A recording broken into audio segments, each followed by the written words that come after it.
He built an empire on bones. He ruled 1,000,000 wolves through terror and blood.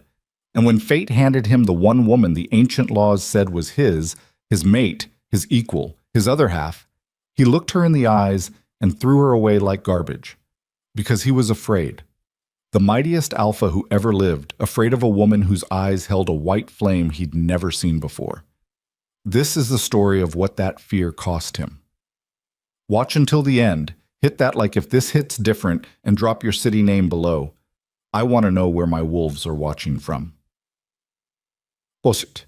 The morning of the convergence ceremony smelled like blood and pine resin. Kaelor Draven stood at the highest window of the Iron Citadel and watched the delegations arrive through the frozen courtyard below.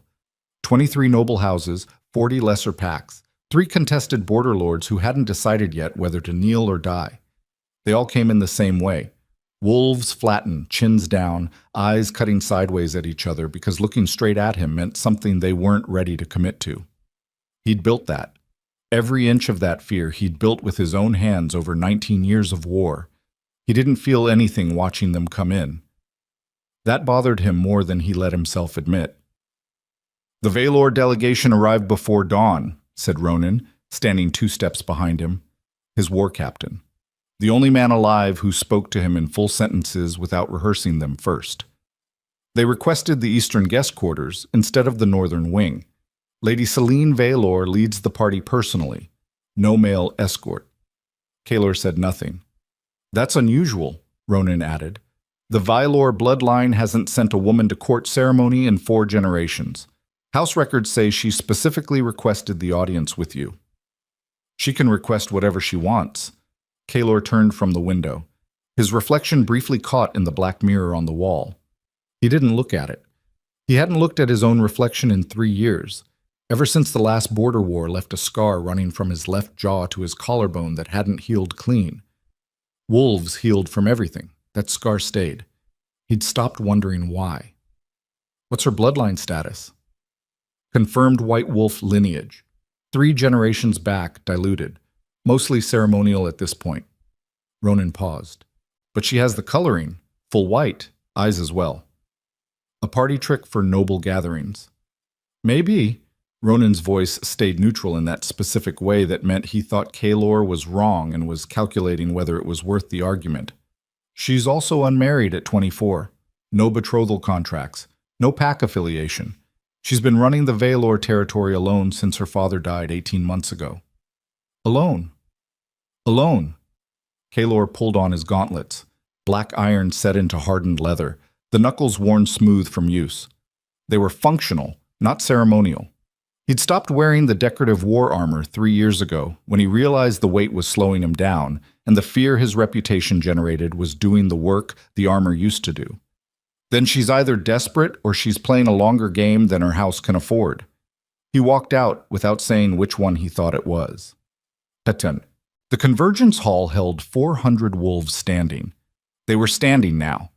They stood because chairs implied comfort, and comfort implied a relationship with the Alpha King that precisely none of them were owed. Kaelor walked the central path from the iron doors to the raised stone platform at the far end, and he felt every set of eyes in the room track him without daring to hold. 40 feet of silence, broken only by the sound of his boots on the flagstone. He'd walked this path 100 times. He knew the exact moment, 20 feet in, when the air in the room changed. When the collective wolf instinct in 400 trained fighters recognized apex predator and every nervous system in the hall told its owner to go absolutely still, he stepped onto the platform and turned. House Aldrich. The First Lord stepped forward and spoke his oath. Kaelor watched his hands while he did it. Hands didn't lie the way faces did. House after house came forward. The ceremony was exact and ancient and took 3 hours, and he ran it without notes because the words were carved into him by now, the same way his father had run it before him, and his grandfather before that, back through 7 generations of Draven kings who had bled and killed to hold this empire together with wire and threat.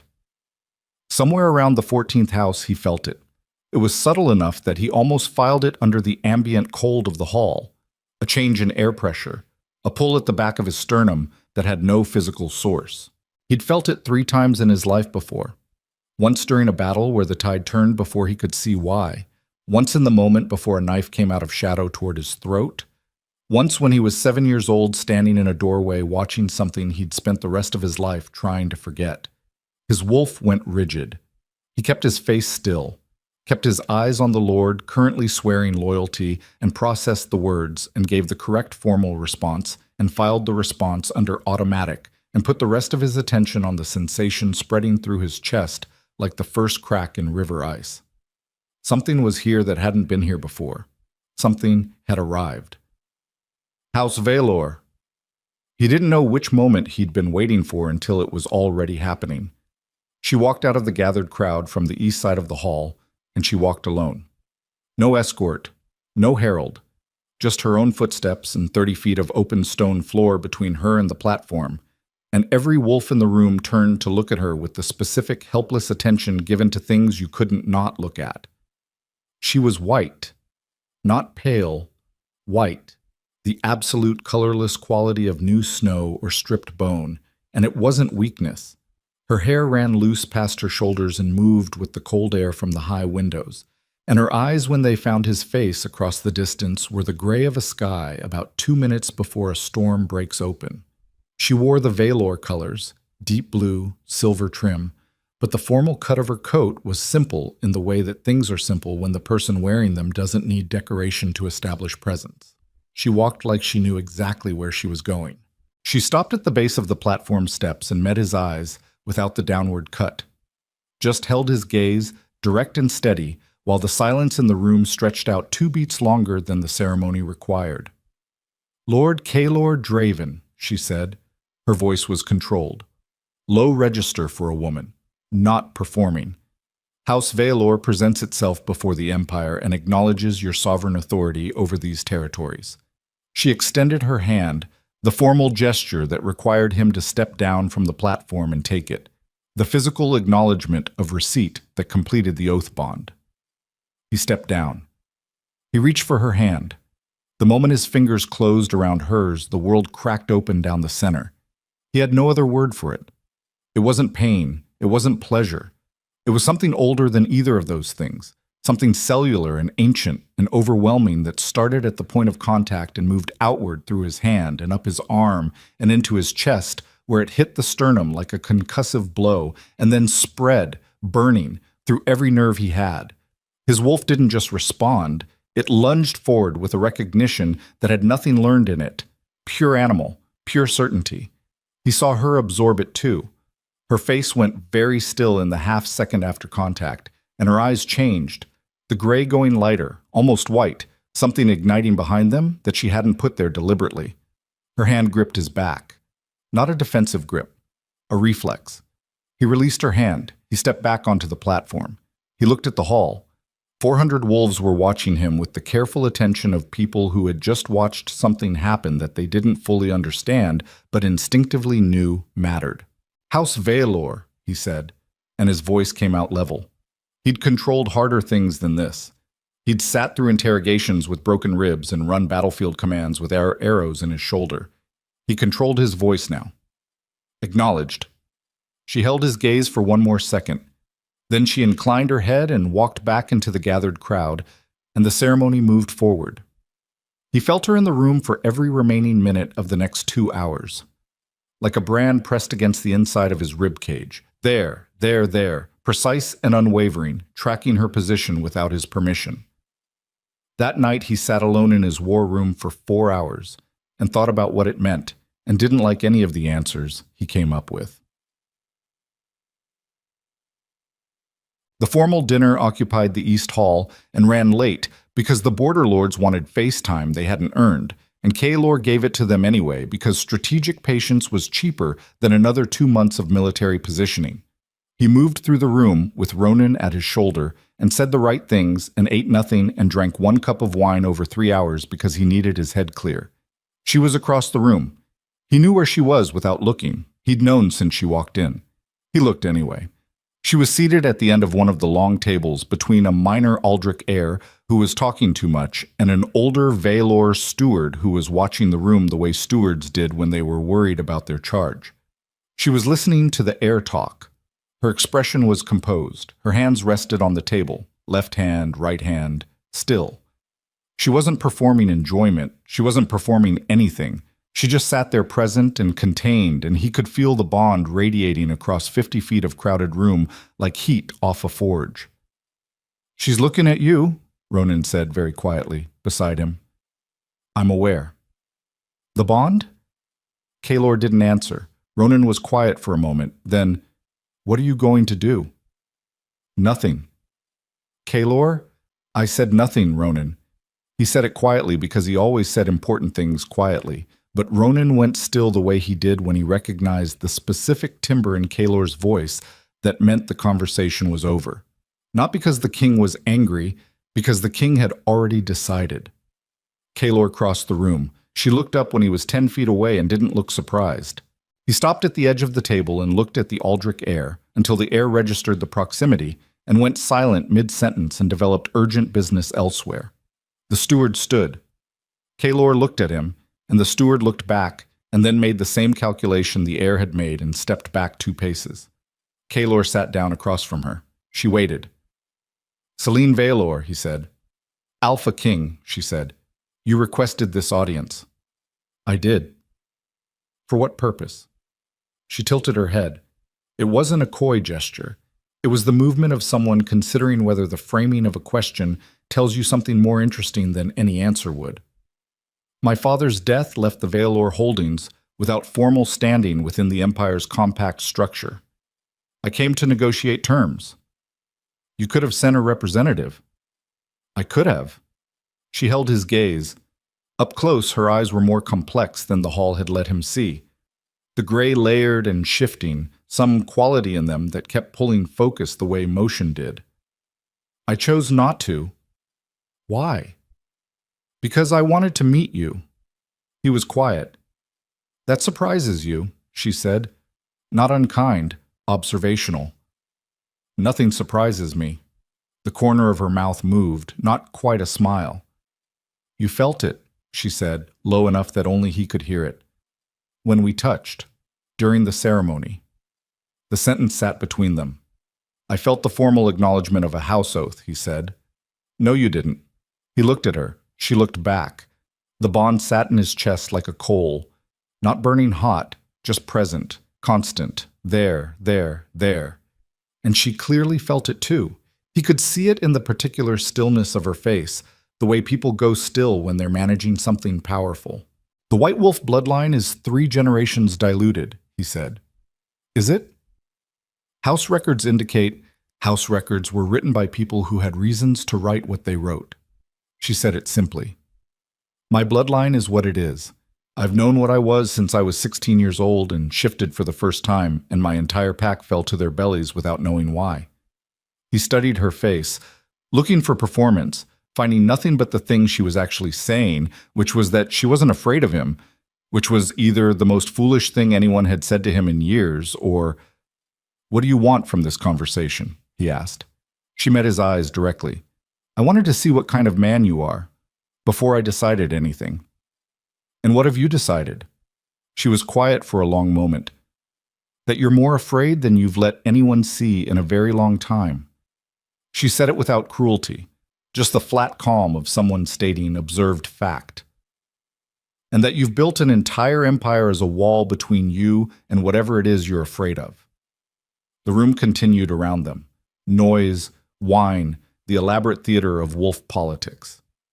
Kaylor sat across from a woman who had just said the most accurate thing anyone had said to him in 19 years, and kept his face very still. "You should be careful," he said, "about what you say to me." "I know what I'm saying." She held his gaze. "I'm also not afraid of you. I think you should know that now, so we're starting from the same point." He stood up. "Your territorial holdings will be reviewed and formalized through the standard compact process. My steward will contact yours within the fortnight." He looked down at her. "Enjoy the rest of your evening, Lady Valor." He walked away. He felt her watching him go. He felt the bond stretching across the distance between them like a wire pulled taut, and it did not slacken, and he could not make it stop.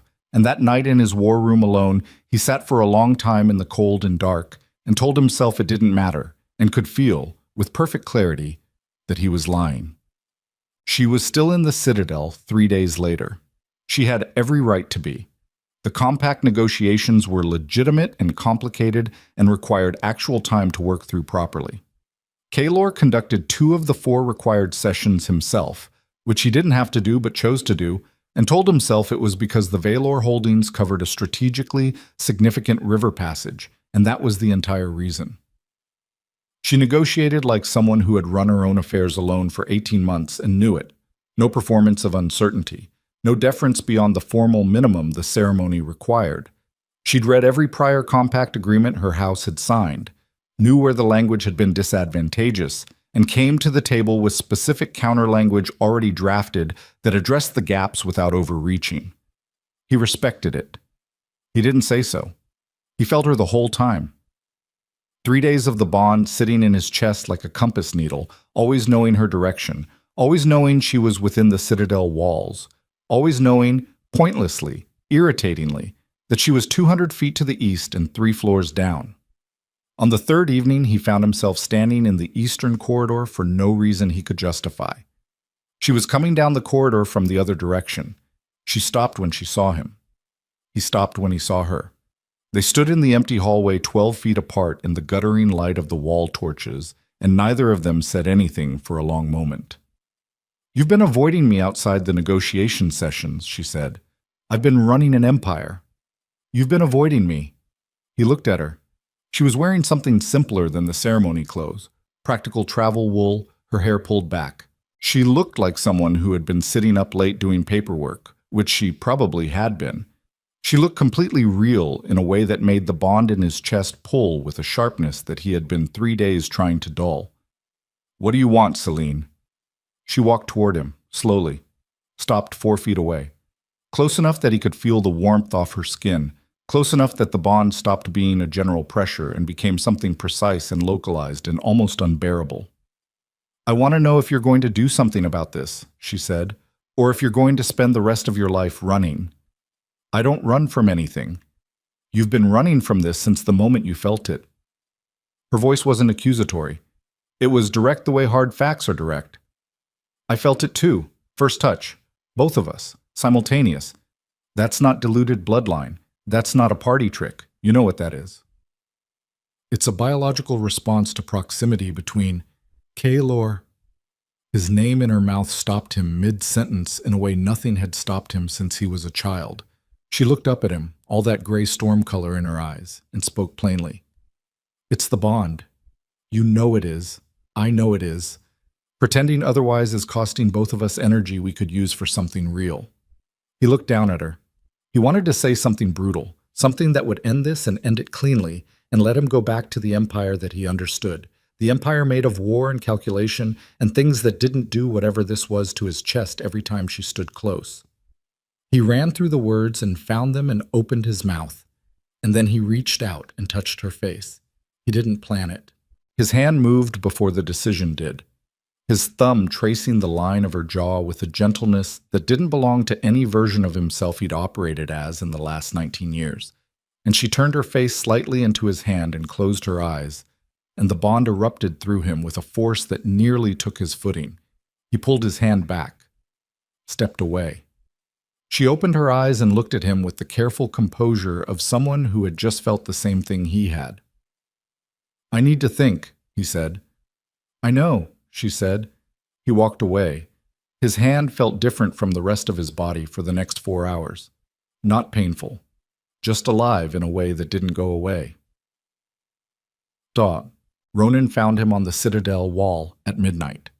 The north wind was cutting and the stars were out over the frozen steps, and Kaylor stood with his forearms on the stone and looked at the nothing in the distance and breathed through it. "She's leaving in the morning," Ronan said, stopping beside him. "The compact agreements are signed. There's no formal reason to extend the stay." Kaylor said nothing. "I've been your captain for 9 years," Ronan said. "I've watched you make every decision I've ever seen you make, including the bad ones." He paused. "This is going to be the worst one. You don't know what I'm going to decide." "Yes, I do." Ronan's voice was even. "I know because I know how you think, and I know what you're afraid of, and I know that the two things are about to combine into something you're going to spend the next 10 years regretting. Her bloodline is a political problem. Kaylor kept his voice flat. The White Wolf lineage has a claim on imperial legitimacy that predates the Draven Compact. If I formalize a bond with her, every house that wants a reason to challenge succession has one. Every rebel faction gets a cause. She's your mate. She's a political liability. Kaylor, I built this empire, he said, and he said it quietly because it was important, and he always said important things quietly. I built it out of nothing after watching my father's pack tear itself apart, and my mother... He stopped. Started again. The empire stands because nothing gets in through the walls. Not grief, not sentiment, not biology. He looked at the dark horizon. Not this. Ronan was quiet for a long moment. And if she's carrying, she won't be. He had heard the conversations, the bond, the contact. He knew what the old lore said about White Wolf convergence. He pushed it down. It was 3 days. Nothing happened. Ronan didn't argue it. That was the specific silence Ronan used when he thought arguing was useless, but also thought he was watching someone make a catastrophic error in real time. What are you going to do in the morning? Ronan said finally. Kaylor had known since midnight, maybe before. End it cleanly. Public session, formal rejection. Dissolve the compact basis before it becomes rumor. That will break her. People don't break from one refusal. He believed that. He told it to himself in the specific voice he used for true things. She's strong enough. She'll move on. And you? He didn't answer. The wind came off the steps and cut against his face, and he let it. Come on. The morning session was called without notice. That was deliberate. Notice gave her time to prepare, to build an argument, to find the angles. He needed it done quickly and completely. He stood on the platform in the formal hall with Ronan and 2 senior lords as witnesses, and when she walked in and looked at him, he could see the moment she read the room, the set of his face, the formal arrangement. Her composure tightened slightly, and her chin came up, and she stopped in the center of the floor. Lady Valor, he said. Alpha King. Her voice was perfectly controlled. She was reading him, and he could feel her doing it, feel the bond responding to her proximity with that insistent living heat. And he kept it out of his face and out of his voice by doing the thing he'd been doing since he was 7 years old, which was to go to the cold place inside himself where nothing reached. It has come to my attention, he said, that the events of the past 3 days have given rise to certain assumptions. I'm addressing those assumptions directly and on the record. He held her gaze, owed her that at least. The Valor Compact is signed and valid. House Valor retains full standing under the Empire's terms. Pause. Any further assumptions of a personal nature between this throne and House Valor are formally rejected and dissolved. There is no bond. There is no claim. There will be no further contact beyond standard diplomatic channels. The hall was very quiet. She looked at him, and he felt the bond take the declaration like a blade, felt it through his own chest like the words were cutting into something living. Her face didn't change. That was the worst part. She didn't perform devastation. She just went very still and looked at him with those gray eyes, and he could feel through the bond what she was feeling and made himself stop feeling it. Understood, she said. 2 syllables, perfectly level. You're dismissed from the Citadel, he said, effective immediately. Something finally moved in her face then. The briefest flash, not anger, not grief. Something sharper and more total than either of those. A woman looking at a man and understanding something new and final about who he was. It lasted 1 second and then it was gone. Then I'll collect my party, she said, and we'll be on the road within the hour. She turned and walked out. He stood on the platform and watched her go, and the bond sat in his chest like a wound that didn't bleed, and he told himself it would fade, and he believed it would fade, and he said nothing at all. She was gone by mid-morning. He stood at the same window he'd stood at when the delegations arrived and watched the Valor party move through the outer gate and north up the road, and he watched until the last horse disappeared into the tree line, and then he turned away and went back to work. The Empire had a border incident in the west that needed addressing. Two houses in the south were moving troops toward a disputed hunting ground. A tax survey in the Central Territories had come back with numbers that suggested someone was skimming from the collection process. He worked. He worked through that day, and the next, and the next. And the bond did not fade. It receded, changed character. From that constant warm presence to something more like a low note you couldn't unhear, persistent and sourceless, a frequency under everything. He learned to function around it. He told himself that was the same as it fading. 3 weeks later, in the middle of a night campaign briefing with Ronan and his senior war council, he felt the bond do something it had not done before. It lurched. Not a physical sensation, something deeper than that. A pull, directional and sudden, toward the northeast, toward the frozen roads she'd taken north, sharp enough that he actually paused mid-sentence and had to recover himself. "Kaylor," Ronan said. "Continue," he said, and looked back at the campaign maps. But the sensation was still there.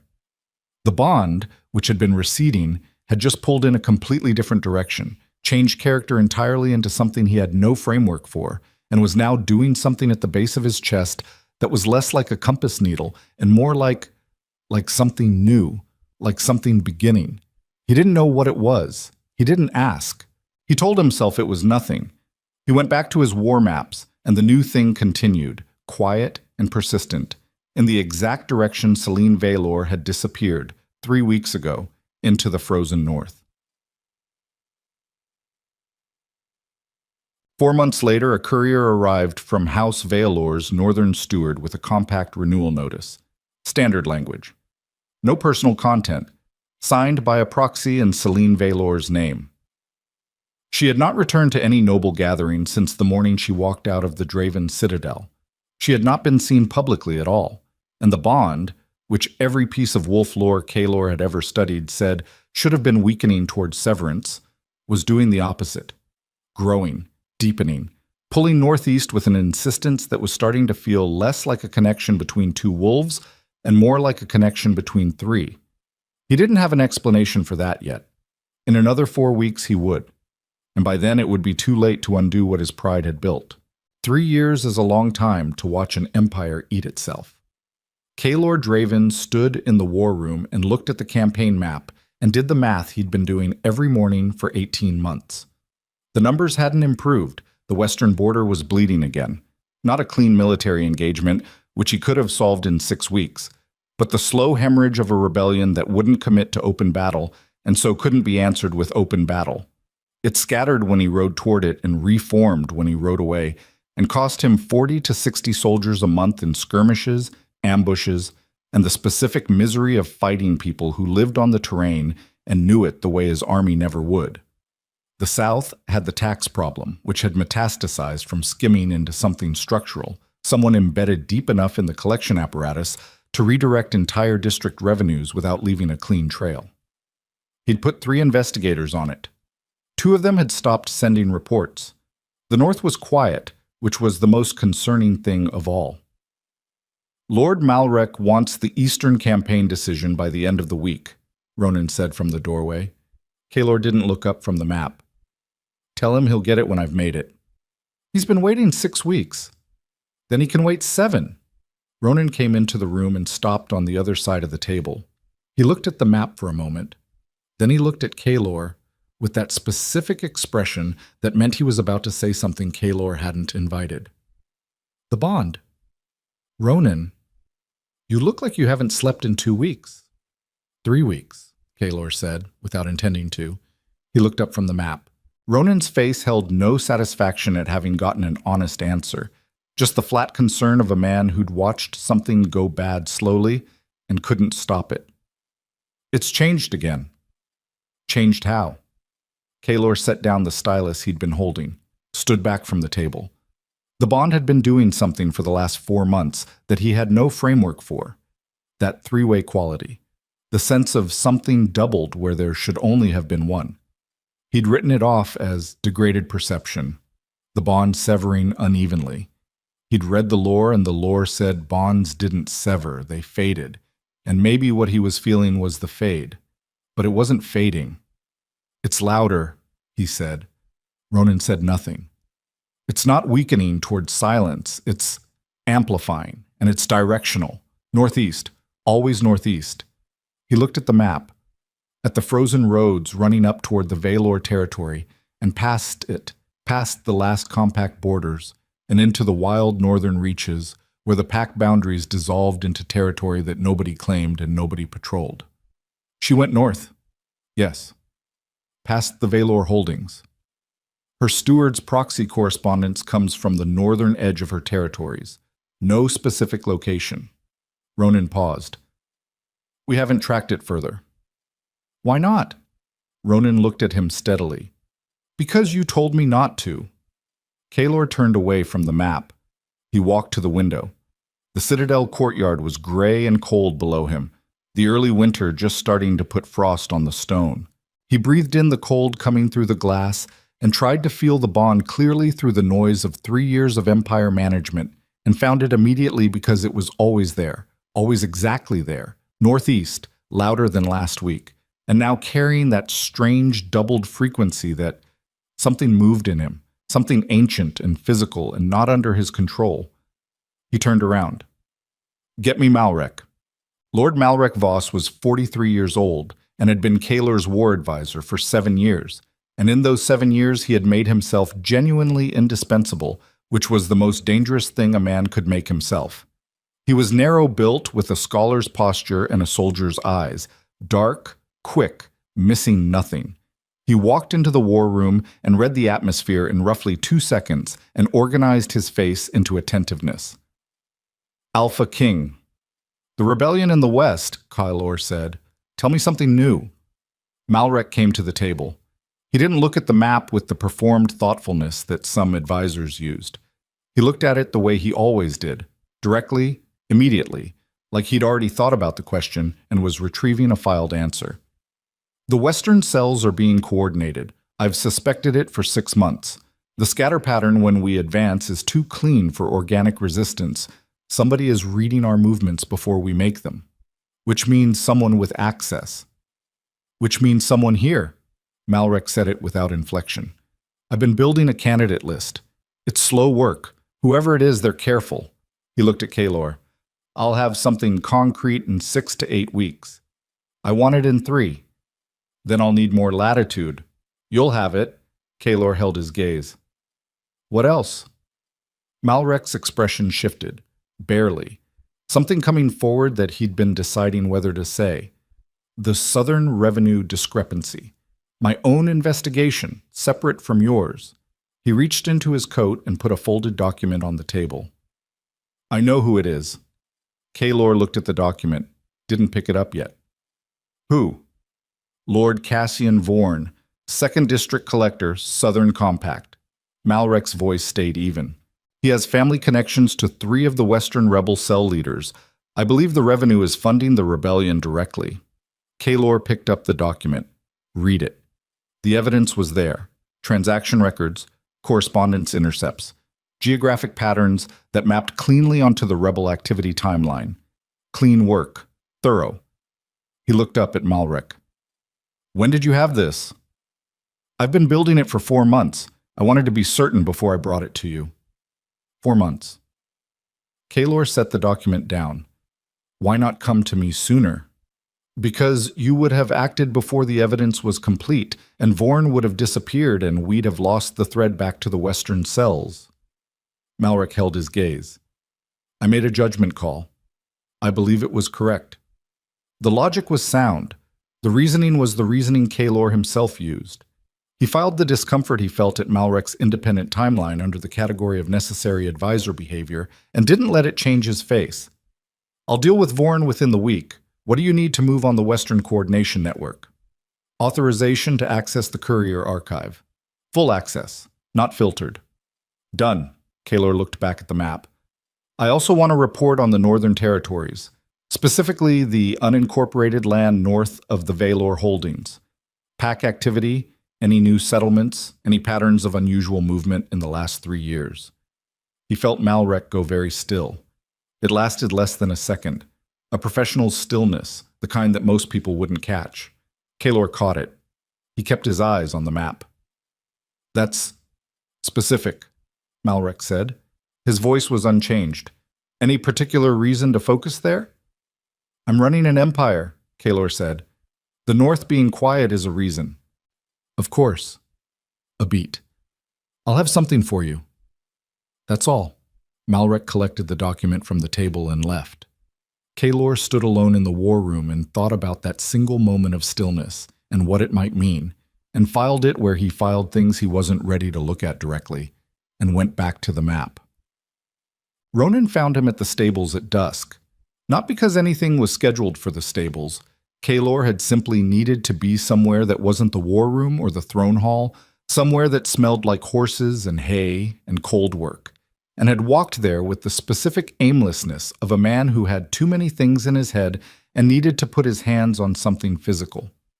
He was brushing down his horse. The animal stood patiently under it. Kalor worked in silence. I made some inquiries, Ronan said, stopping at the stall gate. He said it like he was commenting on the weather. Kalor kept brushing. About what? About the North? Ronan paused. Not through official channels. Kalor stopped brushing. He looked at Ronan over the horse's back. I have a contact who runs supply routes up to the boundary edge, Ronan said. Old army man, owes me a debt. No reason to lie. Another pause, shorter. He says there's a settlement, 3 years old, hidden in the Ashfall Valley, north of the Veilor boundary, off every map, off every courier route. He met Kalor's gaze. He says the woman who runs it has white hair. The stall was very quiet. He says there are children, Ronan said. 2 of them. Twins. Around 2.5, maybe 3 years old. His voice was absolutely steady. He says the children have white hair too, both of them. Kalor's hand was still on the horse's flank. He could feel the animal's heartbeat under his palm, steady and slow, completely indifferent to whatever was happening to the man standing beside it. Twins, he said. Yes. The bond did what it had been doing for 3 years. Pulled northeast, constant and insistent. And now he knew why it had doubled. Why it had been 3 frequencies instead of 2 for the past months. He knew exactly why, and the knowledge moved through him not as thought but as pure physical sensation, hitting his chest from the inside out. He'd rejected her. He'd made it public.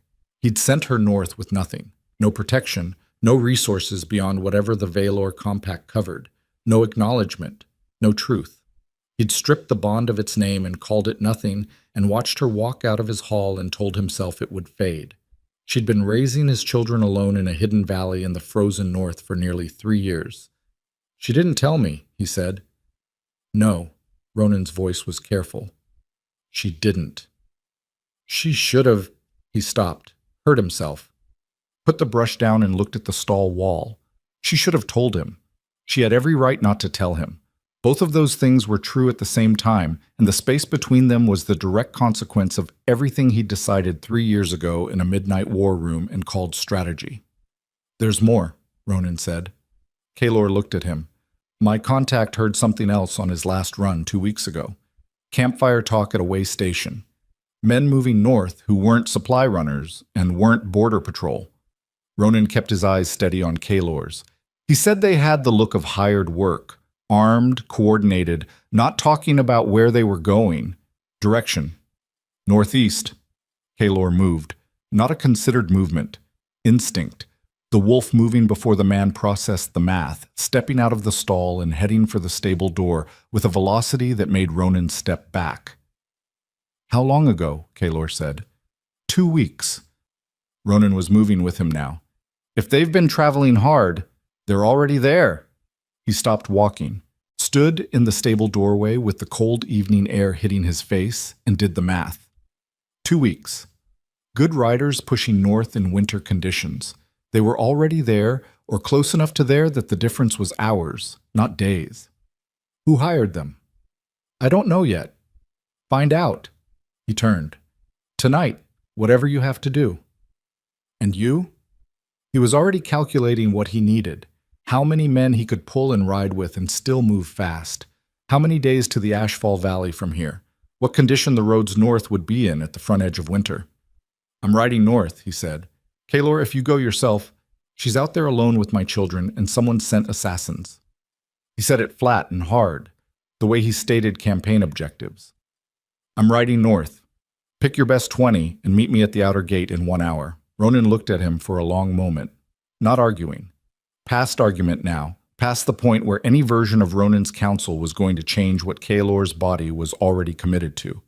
Just looking at him with the expression of a man who had watched 3 years of bad decisions finally arrive at their consequence. 1 hour, Ronan said. I'll have 25. Kaylor was already walking. He rode out under a sky full of stars with Ronan and 24 soldiers and a feeling in his chest he hadn't felt since he was a child. Not the bond's constant pull, something rawer than that. Something that didn't have a strategic name and didn't need one. He rode hard and let it be what it was and didn't try to put walls around it. 2 days north of the Citadel, one of his advanced scouts came back at a dead gallop. The scout pulled up beside him on the road, horse-breathing hard, and said, "Smoke, my lord. Northeast. Maybe 4 hours at pace. Coming up from a valley." Kaylor looked at the horizon, the faintest smear of gray against the dark sky, barely visible. "Ride," he said. Oh.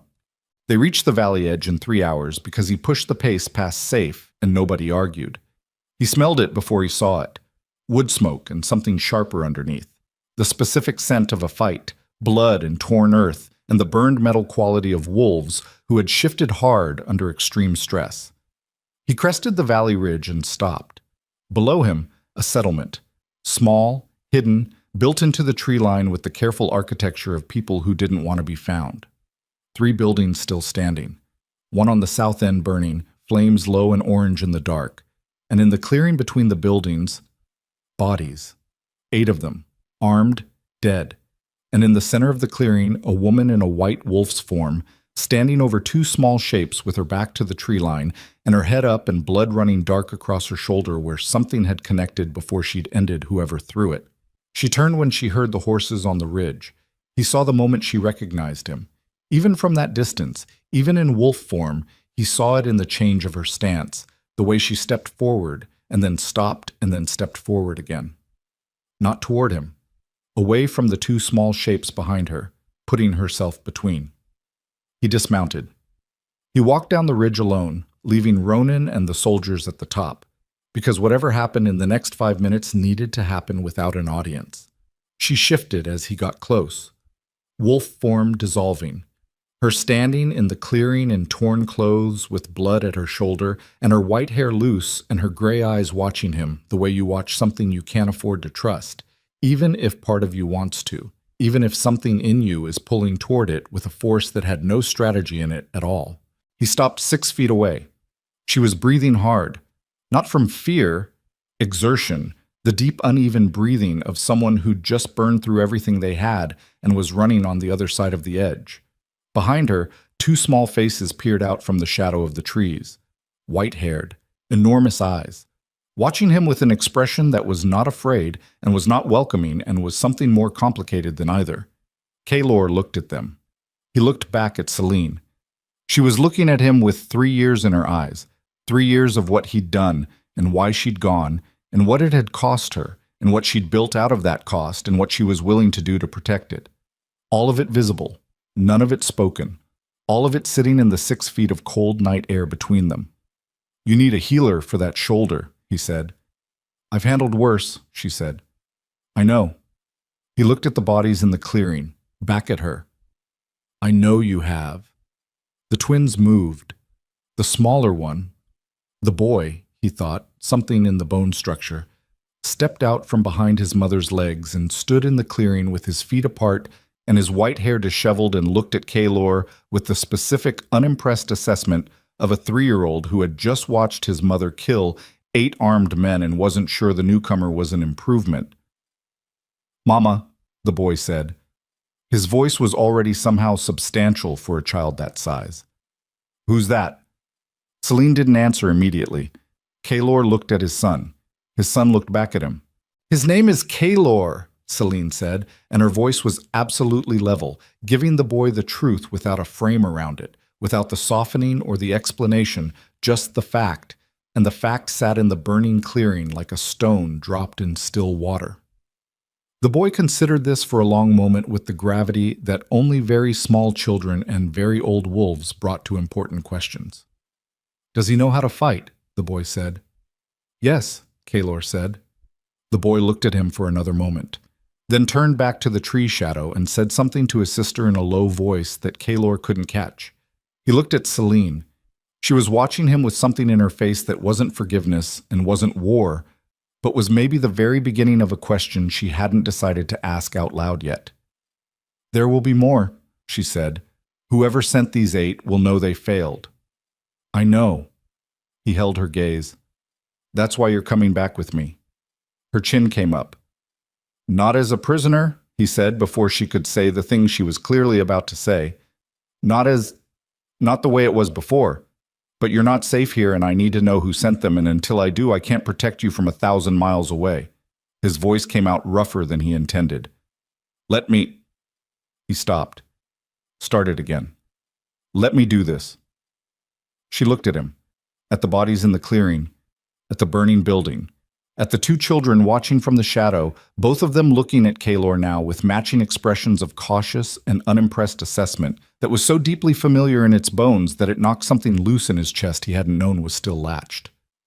"If you threaten my children," she said quietly, "for any reason, for politics or bloodlines or what their existence does to your succession math, I will burn everything you've built to the ground, and I will enjoy it." "I know," he said. She held his gaze for 3 more seconds. Then she turned and spoke quietly to the twins, and the girl came forward first, and then the boy, and they stood beside their mother and looked up at the big man who had arrived at the valley's edge with soldiers and whose name was Kalor, and who appeared, on balance, to know how to fight. Ronan's voice came from the ridge above. "My lord!" Tight, urgent. "Rider coming in from the south, fast, Imperial seal." Kalor looked up. "It's from the capital," Ronan called. "It's from Lord Malrek." A pause. "He's made a declaration." The word landed in the clearing like cold iron. Kalor looked at Celine. She looked at him. "What kind of declaration?" he said, though some part of him, the part that had filed Malrek's half-second of stillness in the war room and never fully unfiled it, already knew. Ronan's voice came down flat and grim. "He's named you compromised. Says you've been corrupted by forbidden bloodlines and abandoned the throne." Another pause. "He's called the noble houses to a war council. He's moving on the capital." The burning building crackled. The twins were very still. Celine said nothing. She was watching him with those gray eyes that held 3 years of everything, and behind those eyes something had shifted. Not toward him, not yet, nothing that easy, but the calculation had changed. The question was different now. Whatever came next, they weren't facing it from opposite sides. The Empire was on fire, and the man who'd lit the match had been standing in his war room for 7 years. The rider's horse was half dead.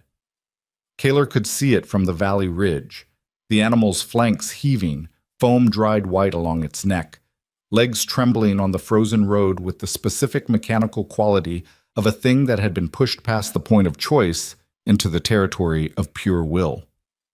The rider himself wasn't much better. He'd ridden through the night from the capital, and it showed in every line of his body when Ronan's men brought him down into the valley. He was one of Kalor's own couriers. Young, maybe 20. His face, when he looked up at Kalor, held something that wasn't quite fear and wasn't quite grief, but lived in the thin, cold space between them. "My lord," he said. His voice was wrecked from hard riding in winter air. "Lord Malrek moved on the capital 6 days ago. The Iron Citadel's outer gates held for 2 days. He stopped, swallowed. The inner council surrendered on the 3rd day. 3 of the senior lords signed his declaration. Kalor stood very still. "Which lords?" Ronan said. "Aldrich, Fenner, Cassie." The courier's eyes stayed on Kalor. "Lord Malrek has declared a regency council pending your formal removal. He's calling it a protection of the Empire against contamination by forbidden bloodlines." The word contamination came out of the young man's mouth like he'd had to reach past something to say it. "He has the garrison," He has the Eastern Army, and he sent riders to every noble house in the compact, calling them to ratify the declaration within 30 days. 30 days. Kaylor did the math without meaning to. 30 days to reach every house and collect a response was tight, even in good riding weather, which meant Malrek had sent the riders before he moved on the capital, before the garrison fell, before the gates. The declaration had been written in advance. The riders had been staged. The timing had been orchestrated with the kind of patience that didn't arrive overnight. 7 years. He'd been in Kaylor's war room for 7 years. "Get him water and food," Kaylor said, meaning the courier, and walked away from the group toward the edge of the tree line where the valley dropped off into frozen dark. He stood there for a moment, just stood, breathing the cold air in through his nose and out through his mouth, and letting the information settle into the structure of what he knew and what he'd missed and what he should have seen. He'd given Malrek the courier archive access 2 weeks ago, full access, not filtered. He'd handed the man the keys to every communication channel the Empire used and called it good strategy. And Malrek had already been 6 steps ahead of that, had been 6 steps ahead for years, maybe from the beginning, and Kaylor had sat across the table from him and read the intelligence he brought and acted on it, and never once, not once in 7 years, had asked the question underneath the question. Who benefits from the wars staying long? Celine's voice came from behind him, quiet, not approaching, just present. How bad? Bad. The capital? Fallen. 3 senior lords have signed his declaration. He turned. She was standing 10 feet back with her arms crossed and her shoulder wrapped in field dressing that one of his soldiers had applied, the white of it standing out stark against her dark coat. The twins were behind her, both asleep now against each other on a soldier's bedroll near the fire one of his men had built. They'd gone down fast, the way children did after extreme events, the body deciding that sleep was the only available response to something the mind couldn't fully process yet. He's been building this for years. I know, she said. He looked at her. Not specifically Malrek, she said, but I knew someone close to you was feeding information about me, about the settlement. The men who came tonight, they weren't hired through normal channels. They knew where we were. We've moved twice in 3 years, and they found us both times. Her gray eyes were level. Someone with reach and patience and access to your intelligence network. You knew someone was hunting you. I suspected. And you didn't... He stopped. The sentence had no good ending. She hadn't told him because he'd made it definitionally impossible for her to tell him. He'd built that wall himself, stone by stone, over the 3 years he'd called silence a strategy. How long? 6 months. The first time we moved, I thought it was precautionary. The second time, I knew it wasn't. She held his gaze without accusation. Just facts, delivered flat. I was planning to move again in the spring. He looked at the twins sleeping by the fire. The girl was curled on her side with her fist under her chin. The boy had one arm thrown over his sister with the unconscious protectiveness of a child who'd learned early that some things needed guarding. Something moved through Kaylor's chest that didn't have a strategic name. He let it.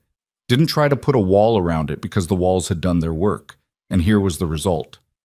I need to get you somewhere defensible, he said, and then I need to take back my empire. In that order? In that order. She was quiet for a moment, looking at him with the careful assessment of someone deciding how much weight to put on a surface they weren't sure would hold. Where?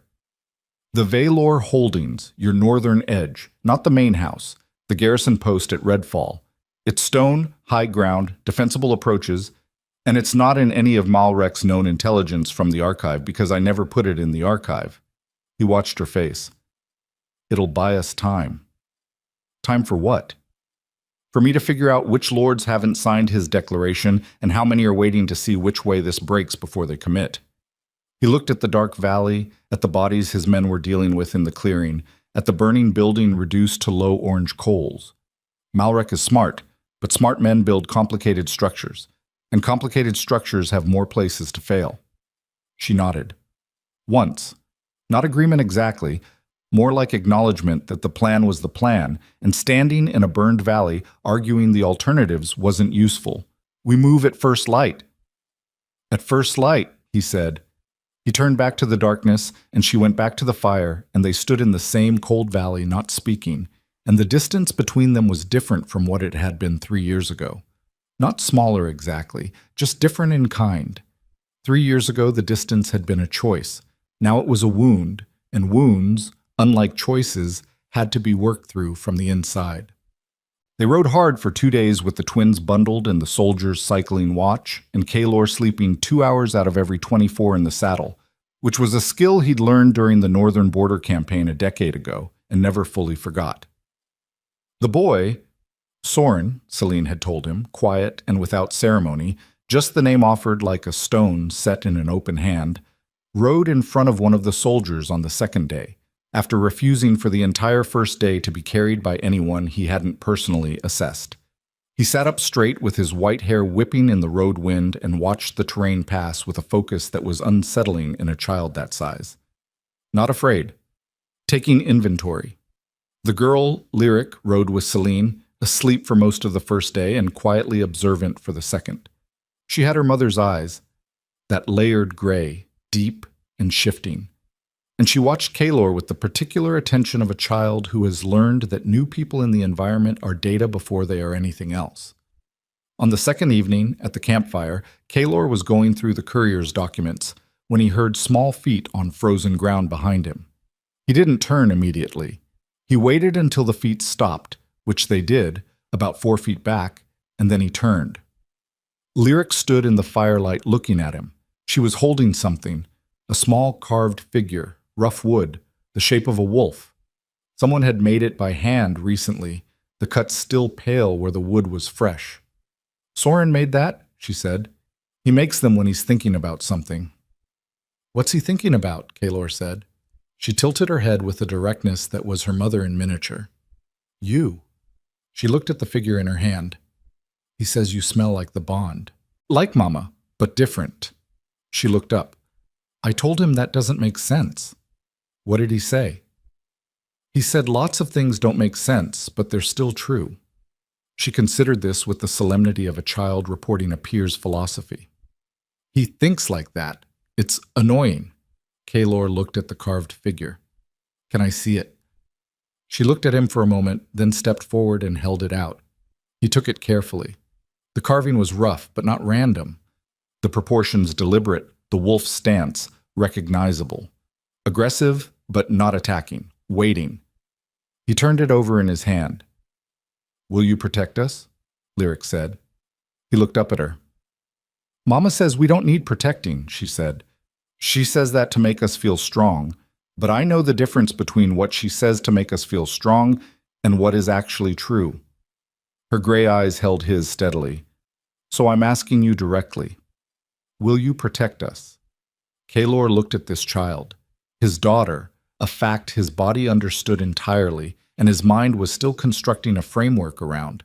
And he thought about the 7 years he'd spent building walls against exactly this kind of question. Against anything that required a yes he couldn't control the consequences of. "Yes," he said. She nodded, like she'd been waiting to verify a piece of information and now had it. She reached out and took the carved wolf back from his hand, turned, and walked back to the fire and her brother without another word. He sat with the weight of that yes for a long time in the cold. Redfall Garrison sat on a granite outcrop above the tree line, 3 stories of black stone with sight lines that ran 3 miles in every direction on clear days. They arrived on the 3rd morning, and Kaylor's men swept it and declared it clear, and Celine walked the walls the way a commander would, checking approaches, checking sight lines, finding the 2 places where a climbing attack was theoretically possible, and stationing men there before anyone told her to.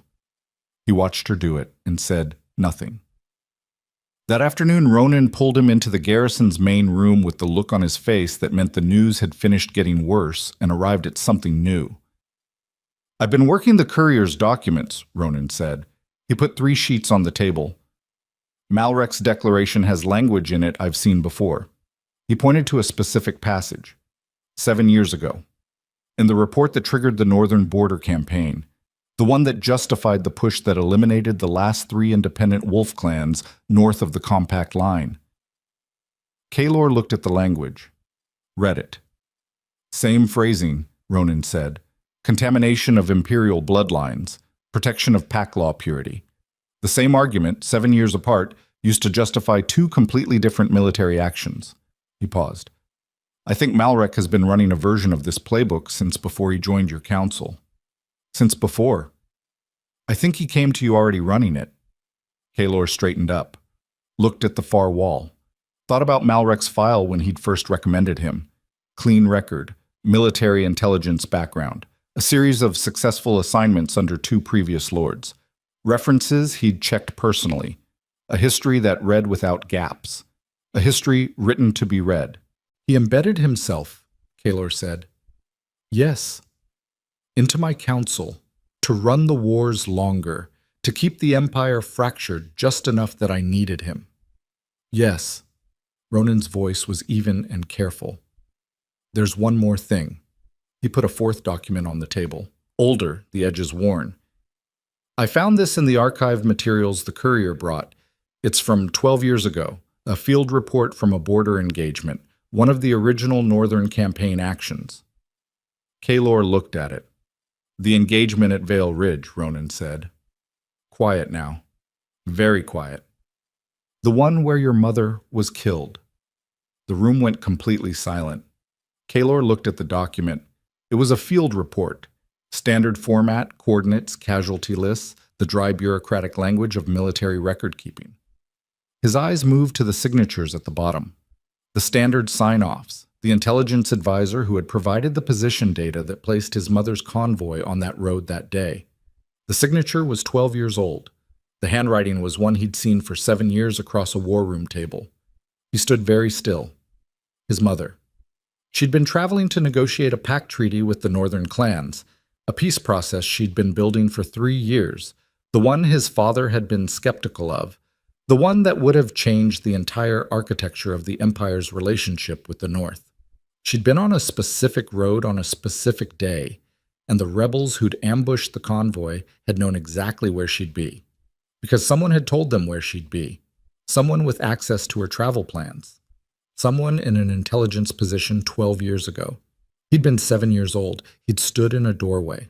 He'd watched something that he'd spent the rest of his life turning into stone because stone didn't bleed and stone didn't grieve, and stone didn't make you weak the way the boy in the doorway had been weak, openly and completely, in a way he'd never allowed himself to be again. Malrek had killed his mother. He had spent 7 years sitting across a table from the man who killed his mother and calling him indispensable. Kaelor. Ronan's voice came from a distance. He was breathing. He could feel his own chest moving, in and out, the mechanical fact of it. He looked at his hands on the table, and they were flat and still, and that was the entirety of his control right now, that his hands were flat and still. Kaelor. Get out, he said. I'm not leaving you alone with... Ronan? He looked up. His voice was something he didn't recognize, not the cold he'd built and used and relied on for 19 years. Something underneath that cold. The thing the cold had been built to contain. Give me 5 minutes. Ronan looked at him for a long moment. Then he picked up the documents, left the 4th one on the table, and walked out. Kaelor stood in the empty room. He looked at the signature. He thought about his mother's face, which he hadn't let himself think about in 20 years, because thinking about her face meant thinking about the doorway, and the doorway meant thinking about the version of himself that had stood in it. And that version of himself was something he'd bricked up behind 7,000 miles of war and 19 years of building an empire that ran on fear. Because fear was reliable, and loyalty was not, and attachment was the mechanism by which everything you protected got taken from you. He'd built an empire on that lesson, and the man who'd taught it to him had been sitting at his right hand ever since. The door opened. Not Ronan. He knew the footsteps. Celine stopped inside the doorway. She looked at him and then looked at the document on the table and read enough of it to understand the shape of what had happened. She didn't say she was sorry. He was grateful for that. The twins are settled, she said. Your men have the walls. She came into the room and stopped across the table from him. Talk to me. Malrek killed my mother. He heard himself say it in the flat, cold voice he used for campaign facts. And underneath that flatness, something was moving that was enormous and old, and had been sealed for 20 years and was now very close to the surface. He positioned her convoy. He fed the location to the rebels. And he stopped. I built my entire life on what I thought that taught me. Celine was quiet. I made myself into something that couldn't be touched, he said. Couldn't be weakened. I cut everything that could be used against me. He looked at her. I cut you. She held his gaze. No flinch, no performed forgiveness, just the direct gray presence of a woman who had absorbed a great deal of damage and not let it make her smaller. And what he built in you, she said, he's been using for 7 years. The truth of it hit flat and hard. Every war that had run longer than it should, every rebellion that had fractured in ways that kept the Empire needing Malrek's intelligence, every decision Kaelor had made from the cold place, from the stone place, from the boy in the doorway place. Malrek had known that place existed because Malrek had created it, and he'd been feeding it ever since. He doesn't know about the children, Kaelor said. He didn't know about them 3 days ago, Celine said carefully. He will now. His men failed. He'll know they're dead, and he'll know you rode north, and he'll begin calculating what that means. Which gives us a short window before he adjusts. Yes. He looked at the document, at the signature. He had spent his adult life making decisions from the cold place, and the cold place had been built on a lie, had been the intended architecture of a man who needed him to be exactly this, isolated, armored, without anchor, without anything he couldn't afford to lose. A king who ran his empire through fear because he'd been taught at 7 years old that love was the knife that got your mother killed. He had been weaponized against himself. He reached out and picked up the document and held it for a moment. Then he folded it carefully and put it in his coat against his chest, where he could feel the shape of it. He looked at Celine. I need you to fight beside me. I know, she said. Not as a hostage I'm protecting, not as a political arrangement. Beside me.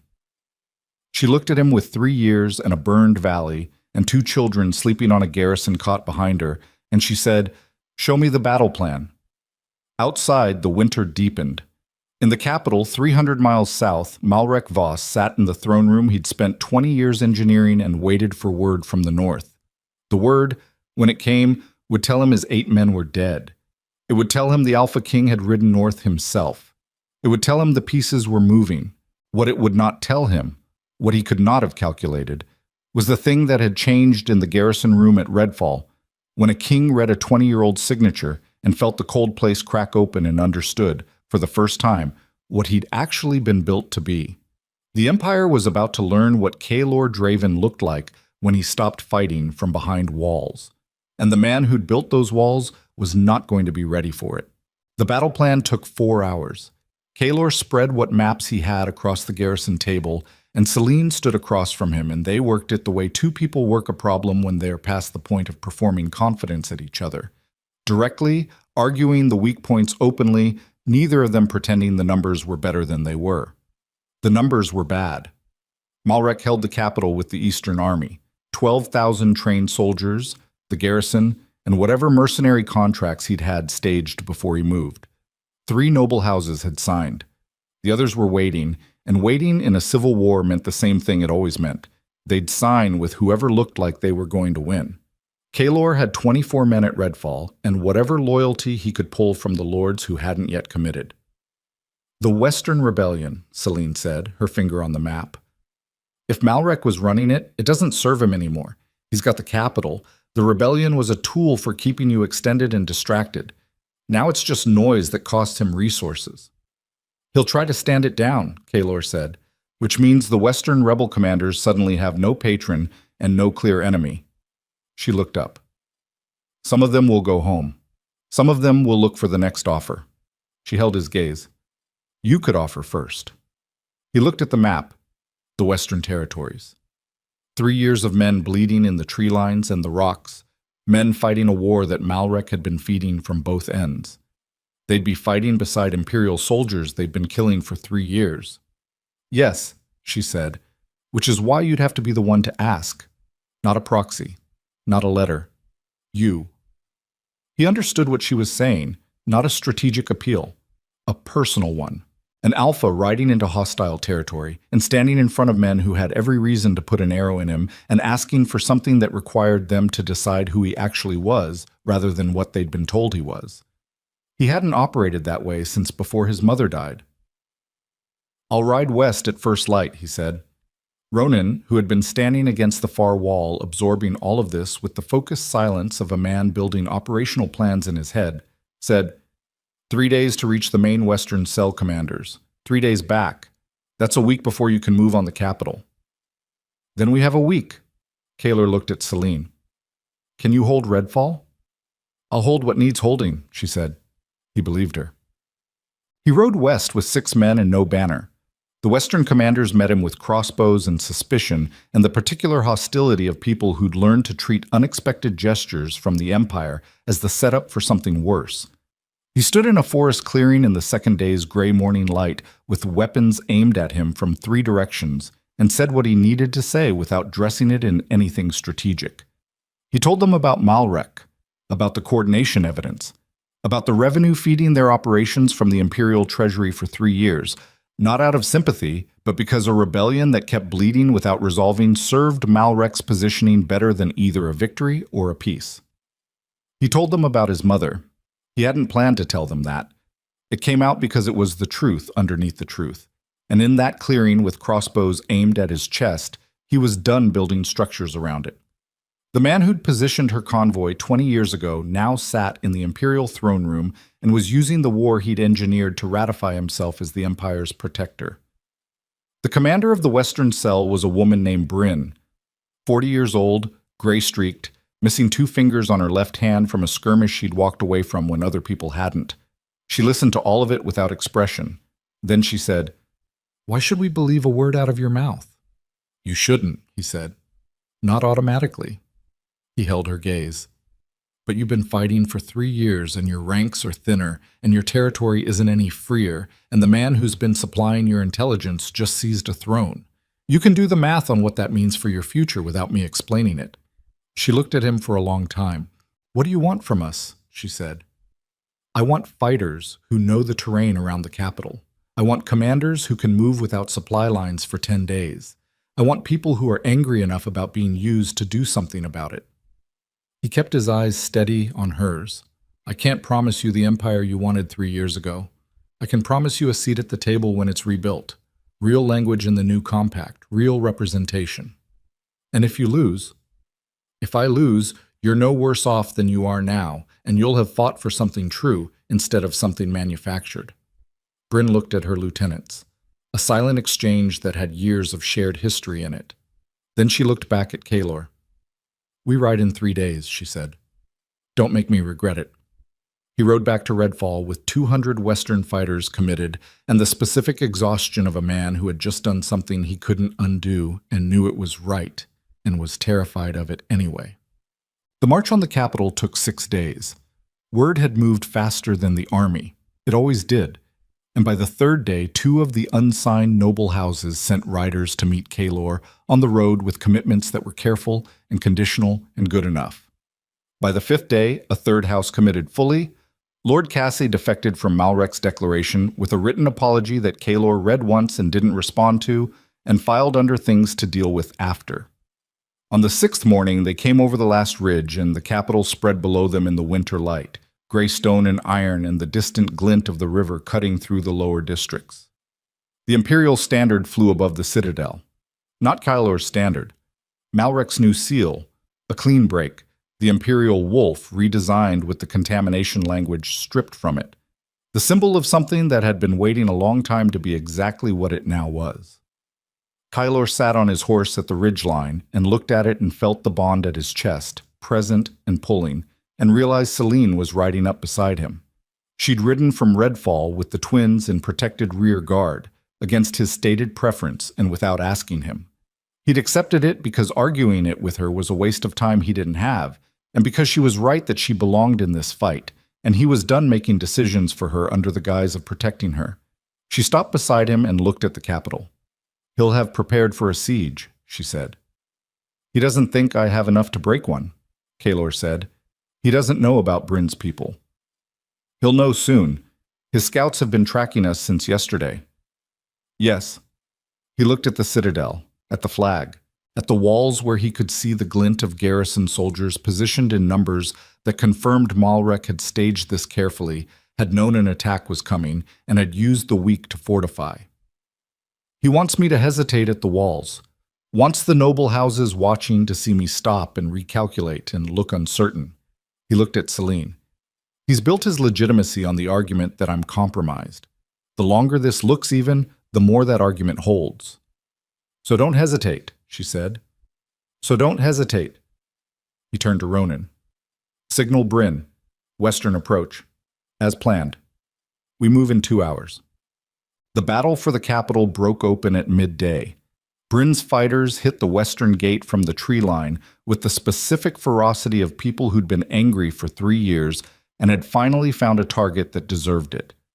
The garrison on that wall had been staged for a frontal military assault, not for the kind of terrain-educated chaos that 3 years of guerrilla fighting produced. The western gate fell in 40 minutes.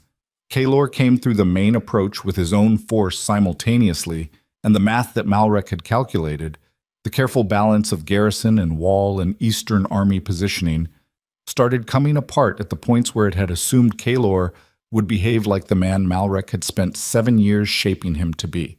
That man would have held at the walls, would have measured the odds, would have protected himself first and calculated the cost of each move from behind the armor. Kaelor rode through the breach at the head of his soldiers. Not a symbolic gesture, a tactical choice and a true one. The army moved faster and harder when the man asking them to die for something was dying for it in the same breath. He'd known this about war since he was 19 years old and had never fully let himself use it because using it required caring about the outcome in a way that could be seen, and being seen caring about something was the mechanism by which things got taken from you. He cared now. Visibly, completely, at full gallop through a broken gate with blood on his face from a graze at the wall and his wolf running right at the edge of the shift.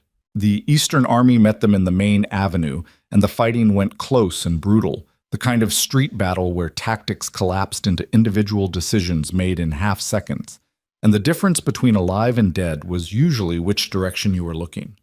He fought through it with Ronan at his left and 2 of his best soldiers on his right, and the sounds of the city around him. Shouts, steel, horses, the specific percussion of a battle in stone streets. He was 3 blocks from the citadel when the Eastern Army's center broke. Not from his force.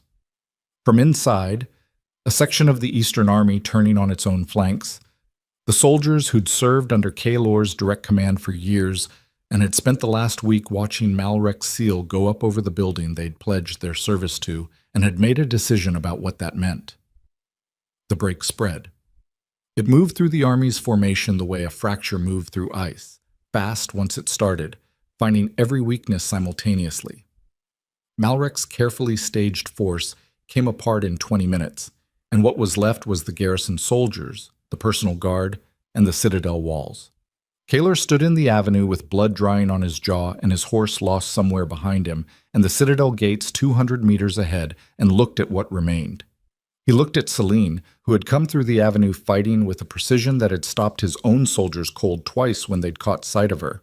White wolf form and back again, fluid and devastating, covering ground with the kind of efficiency that didn't come from training alone.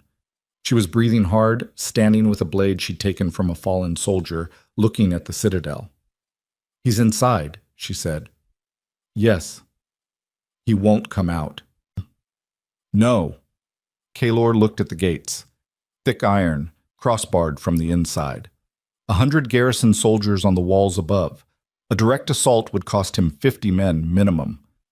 He thinks he can hold until the unsigned houses make a final decision. If he holds the citadel long enough, the political math might still move. "Then we need to change the math," Celine said. He looked at her. She looked back at him. Then she turned and looked at where Ronan had positioned the rear guard at the avenue's far end, and where, under heavy escort, nowhere near the fighting, exactly where they'd agreed, 2 small shapes stood watching the citadel with white hair catching the winter light. He understood what she was saying. "No," he said. "Kaelor, they're 3 years old." "I know how old they are." Her voice was even. not pushing, stating. I also know what they did in the valley when the assassins came, what their howl did to those men before I could reach them. She held his gaze. They're not ordinary children. They never have been. And they know it. They shouldn't have to be weapons. I'm not asking them to be weapons. I'm saying they exist, and the houses watching this battle don't know what the White Wolf bloodline actually is, because I've kept them hidden for 3 years. She turned to face him fully. Let them see. Let every lord and soldier and house representative watching this battle see what the White Wolf line produced. Not as a threat, as a truth.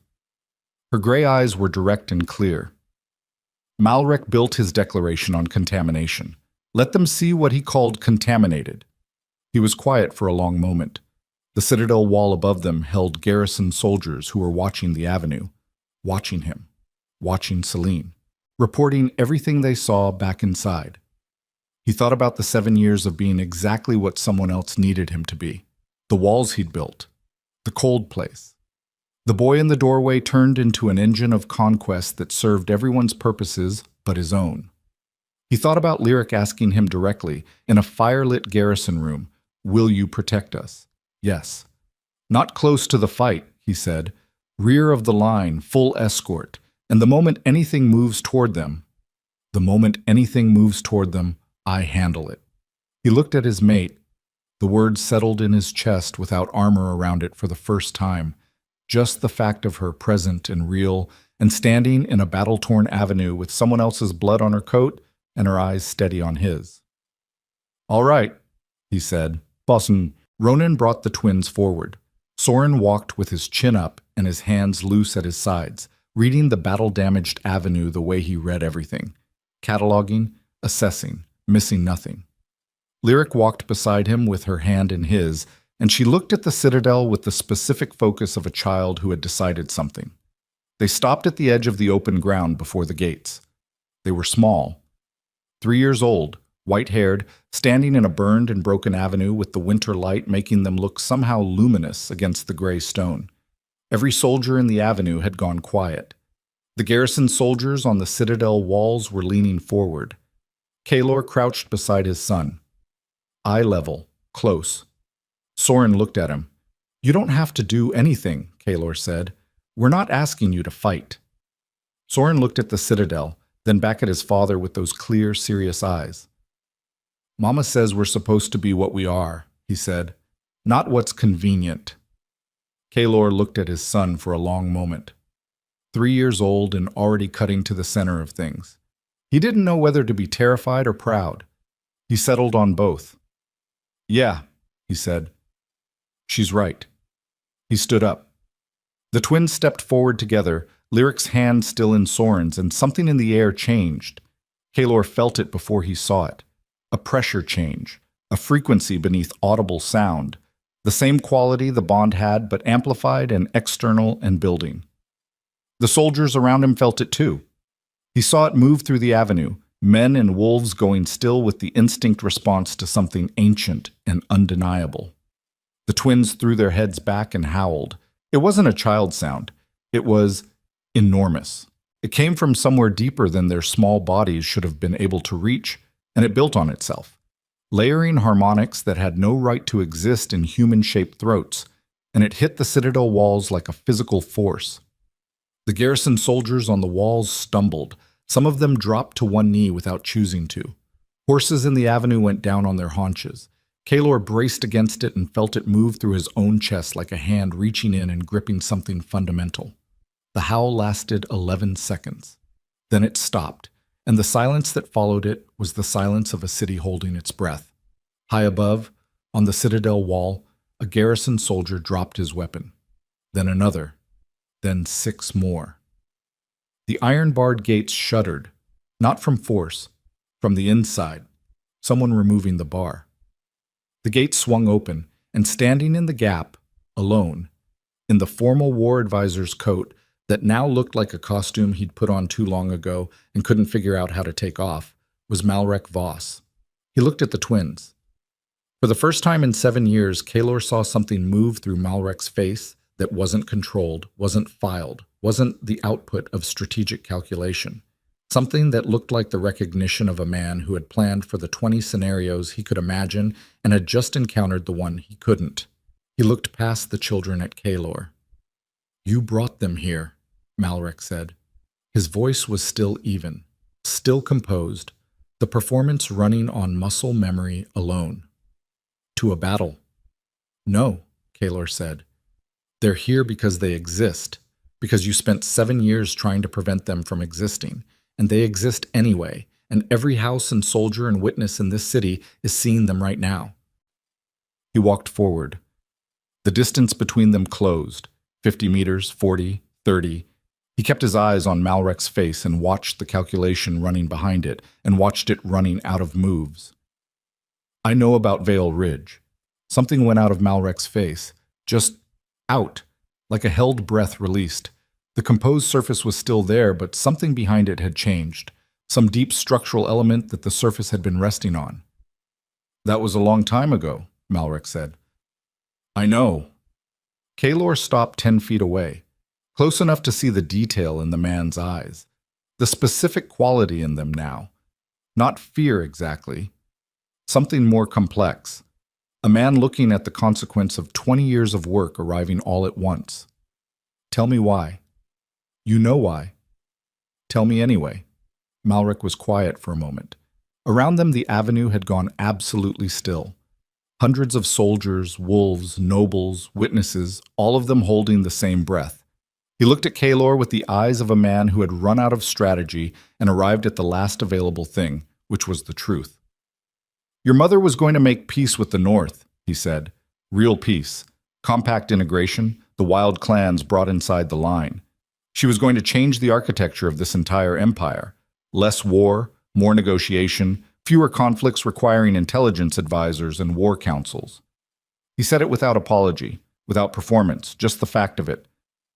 "I had built a career on this empire staying exactly as broken as it was. She was going to fix it." "So you killed her?" "So I killed her." No hesitation, no flinch. "And I gave you the lesson that made you into what you became.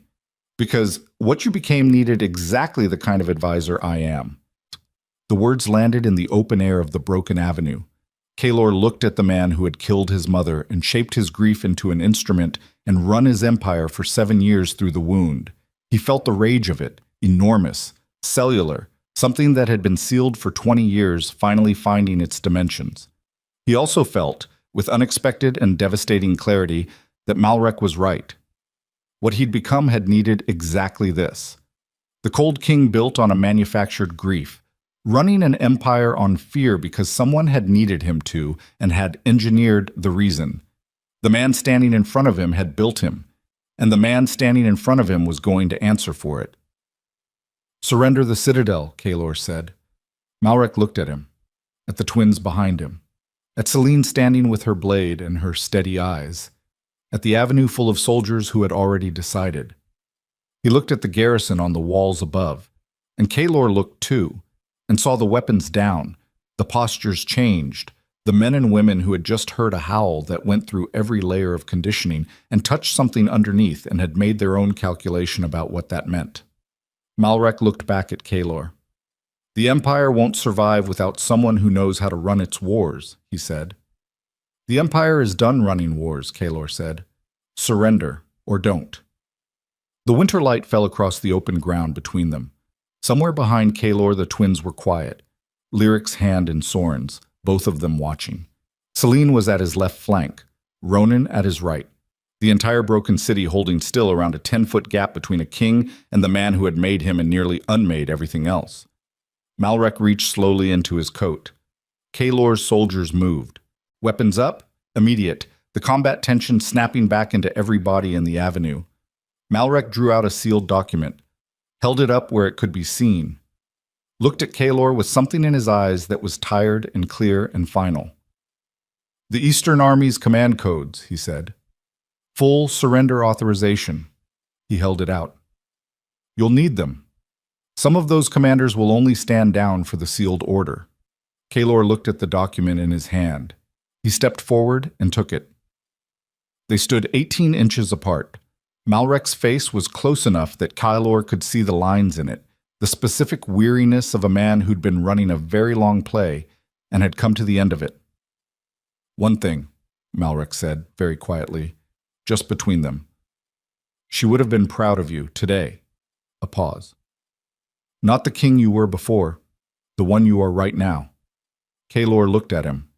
He didn't answer. He stepped back and looked at Ronan. "Take him." Ronan moved. Malric didn't resist. He stood with his hands at his sides while Ronan's soldiers flanked him and walked him back through the citadel gates, and he went quietly, and he didn't look back. Kaelor stood in the avenue with the surrender document in his hand, and the citadel gates opened before him, and the Empire's capital spread out in every direction, broken and winter gray and still, finally, unnervingly still, after 3 years of bleeding. He felt a small hand close around 2 of his fingers. He looked down. Soren stood beside him, looking at the open gates with his father's assessment and his mother's eyes, his white hair loose in the cold wind. "Is it over?" the boy said. Kaelor looked at the citadel, at the flag he was going to take down in the next 10 minutes and replace with something that would need to mean something different from everything it had meant before. At the work ahead, not war work, the harder work, the kind without clear battle lines or measurable victories. At the empire that had been built on his mother's death and his manufactured grief and 19 years of cold, and what it was going to take to make it into something else. He looked down at his son. "No," he said. "The hard part's just starting." Soren considered this with his characteristic 3-year-old gravity. Then Lyric appeared on Kaelor's other side and took his other hand without asking permission, and Celine came to stand beside him, and the 4 of them stood together at the edge of the open gates while the Empire waited to find out what kind of king walked through them. He took the flag down himself. No ceremony, no assembled court, no formal proclamation read aloud to a gathered crowd. He climbed the citadel's main tower alone in the late afternoon while his soldiers secured the lower floors and the city outside settled into the specific quiet that follows the end of a battle. Exhausted, uncertain, not yet ready to be called peace. He climbed the stairs he'd climbed 1,000 times and came out onto the high platform where the wind hit him full in the face and pulled at his coat, and he looked at Malric's seal snapping in the cold air above him. He reached up and took it down with his hands. The fabric was good quality. Someone had commissioned it properly, had it made with the attention to detail of a man who intended it to fly for a long time. Kaelor held it for a moment, feeling the weight of it, and then walked to the wall edge and let it go. The wind took it immediately, spinning it out over the city's rooftops, and he watched it until it disappeared, and then he stood with his hands on the cold stone and looked out over the capital and breathed. He stayed there for a long time. Below, the city was beginning to move again the way cities moved after their holding breath ran out. People at windows, voices in the streets. The cautious resumption of all the small necessary activities that wars interrupted and lives required. He watched it without trying to read it strategically. Just watched. He'd spent 19 years looking at everything as a variable in an equation. Every person, every house, every relationship a piece on a board that needed to be understood in terms of what it could do to the structure he was maintaining. He'd built that habit in a doorway when he was 7 years old and had never once questioned whether it was the only available response to what he'd seen there. He'd just built and built and built until the building was the whole of him and he couldn't remember what had been there before. What had been there before was a boy who had watched his father laugh with his mother over something small and domestic at a dinner table, and had not yet learned to call that a vulnerability. He stood on the wall and let himself remember that. Not the doorway. Before the doorway. It hurt in a way that was clean. The council chamber that evening held 12 people instead of the 40 that full imperial councils required, and every one of those 12 knew they were in the room because Kaelor had made a deliberate decision about who he trusted enough to begin with. Ronan was there. 3 lords who had committed without waiting to see the outcome. Bryn, who had ridden in from the western approach and now sat at the council table with her arms crossed and her missing fingered hand flat on the wood, looking at Kaelor with the assessment of someone who'd placed a bet and wanted to know if it was going to pay out. 2 of the Eastern Army's senior commanders who had broken from Malrec's formation. Celine. He told them what he wanted to build, not what he was going to command, what he wanted to build and why, and what it would require from all of them, and what he was willing to give in exchange. He talked for an hour without notes and answered every question directly, and didn't manage any of it the way he'd managed councils before. The careful positioning, the pre-staged outcomes, the information selectively distributed to move people where he needed them, without them knowing they were being moved. He just talked. Bryn asked the hardest question. She asked it near the end, when the structural proposals were done and the room was processing. Why should any of us believe this is real and not just you saying what you need to say to get the throne stable? The room went quiet, in the way rooms went quiet when someone said the true thing. Kaylor looked at her. You shouldn't believe it because I said it, he said. You should believe it when you see it in what I actually do. I can't give you anything better than that. He held her gaze. If I revert, you'll know. And you'll have everything you need to build a case because the compact language we're writing tonight is going to have real teeth and real accountability, and you're going to be one of the people holding those teeth. Bryn looked at him for a long moment. All right, she said. Let's write it. They worked until past midnight. The language was hard-won and argued at every clause and came out better for it. When it was done, Kaylor looked at what was on the table and recognized it as something genuinely different from any compact document in the Empire's history, and felt the specific weight of that, not pride, something more sober than pride, the feeling of a man who understood exactly how much the words on paper and the world they described were not yet the same thing, and how long the distance between them would take to close. He found Celine on the Citadel's eastern wall an hour before dawn. She was sitting on the stone with her knees drawn up and her white hair loose, looking at the dark city below. He'd known where she was without looking, had known since the council ended, and she'd left the chamber quietly without saying where she was going. He'd given her the hour and then followed. He sat beside her. They were quiet for a while. The city below was dark and still, the worst of the battle damage visible even in the faint pre-dawn light. Burned sections, broken stone, the specific geography of a place that had been fought through and would need time to forget it. The twins are asleep, she said. I know. I checked. She looked at him sideways. Something moved in her face. Not quite a smile. Something more complex than that. The expression of a person receiving information that costs something to receive because it means adjusting a position you've held for a long time.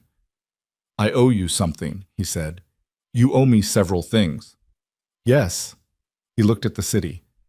I'm going to start with the truth. He felt her attention shift toward him, the quality of her stillness changing. I knew what the bond was when I felt it. From the first moment, I knew it completely. He kept his eyes on the dark rooftops. I rejected you because you were real, because the bond was real, because everything I'd built required nothing to be real, required every connection to be strategic, manageable, something I could measure and control. He paused. You were the one thing I couldn't manage, so I threw you away and called it strategy. Celine was very still beside him. I told myself you'd be fine, he said. I told myself you were strong enough. I used that as a reason instead of what it was, which was a lie I needed to believe so I could keep being what I'd made myself into. He looked at her now. You were alone in the frozen north for 3 years, carrying and raising my children. And I knew, some part of me knew something was different with the bond, knew what it might mean, and I didn't come because coming would have required me to stop being the thing I'd decided to be. She looked at him. He couldn't read her expression in the pre-dawn dark, and he didn't try to. He just held her gaze and let her look at whatever was there. I'm not asking you to forgive that, he said. I'm asking you to let me spend whatever time I have left proving it won't happen again. Not because you need my protection, not because of the political architecture of what an empress beside an alpha king means for the compact. He looked at her steadily. Because you're my mate, and I spent 3 years pretending that was a problem, and I'm done. The silence between them stretched out long and cold, and the city below didn't move, and somewhere in the citadel behind them, his children were asleep under guard, and the empire was a broken thing that needed hands willing to do the patient work of rebuilding. You hurt me, she said. Not as an accusation, as a fact she was setting on the table between them because it belonged there. I know. Not just the rejection, the public nature of it, The way you made it official and formal and legible so that everyone would know I had been found insufficient. Her voice was even. I spent a month after I left not knowing if I was going to be able to get up in the mornings. He didn't say he was sorry, because sorry was thin, and this was not a thin thing. He said, "Tell me what you need." She looked at him for a long moment.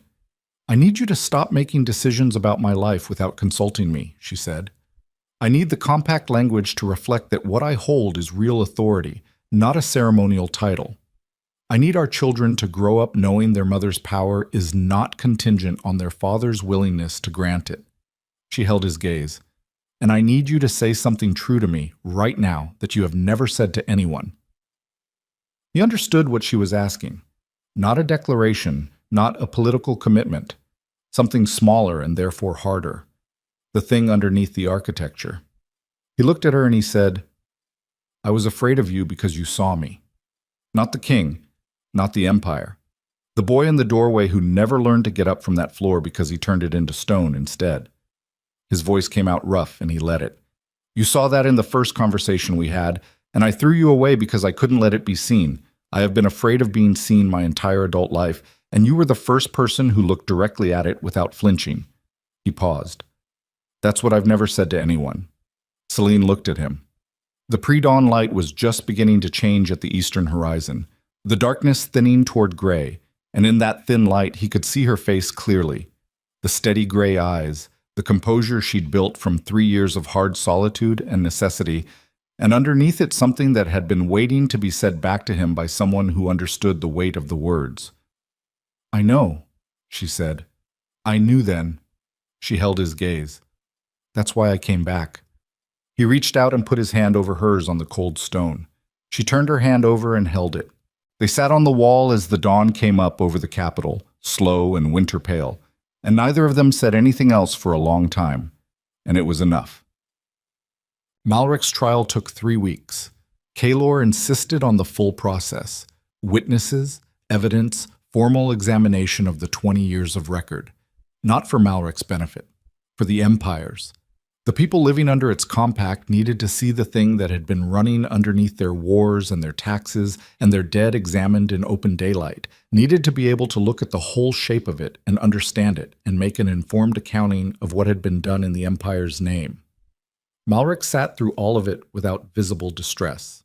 He answered questions with the same professional evenness he'd brought to every council session for 7 years, and in doing so inadvertently made the case against himself more thoroughly than any prosecutor could have, because the evenness itself was the evidence, the complete absence of remorse in a man who had looked at an empire's worth of suffering and found it operationally acceptable.